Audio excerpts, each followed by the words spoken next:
The ecosystem here on the Cocos Islands is fascinating, with life on the islands revolving to a large extent around the spectacular coral reef system here that sits atop the two atolls.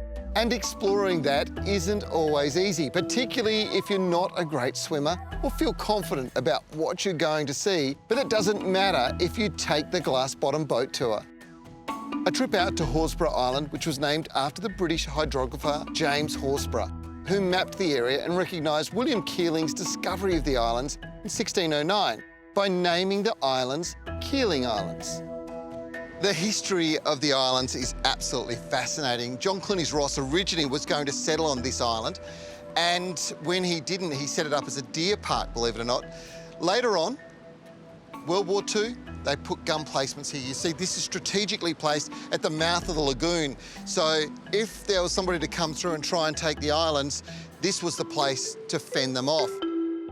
The waters surrounding much of the Cocos Keeling Islands have stunning coral reef systems, interwoven in a patchwork quilt amongst incredible azure blue patches, which is due to the clean white sands set deep in the water, reflecting the sky. But the reef, which is made up of sponges, corals, and millions of colourful fish, is something to behold.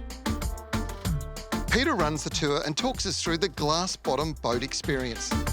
What sort of reaction do you get from people who come out on tours with you? Oh, look, people are gobsmacked.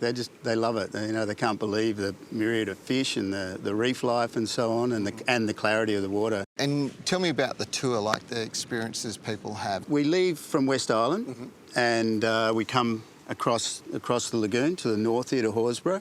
This is an island that most people don't get to see. We go to Direction Island and have lunch, and people do the rip, and there's another reef called the Barrier Reef. Then have a quite quick look at Prison Island, photo shot. I reckon we should head back to the boat. Okay, let's go. Go for a swim. As we travel along, it's great because you can look out and marvel at the view of the blue azure waters, look at the nearby islands, and the amazing reef system below. Peter has taken me to the shipwreck of the Phaeton, just off the coast of Direction Island. Now, the vessel caught fire and ran aground back in 1889, and now it's home to a thriving ecosystem. Snorkeling the shipwreck is such a unique experience, and it's amazing to see the rusted hull brimming with life. The hull and the ribs of the ship are covered in different types of coral of all shapes and sizes. You'll see various species of fish, black-tipped sharks, gliding past you. You also might spot an eel hiding in the hull of the ship.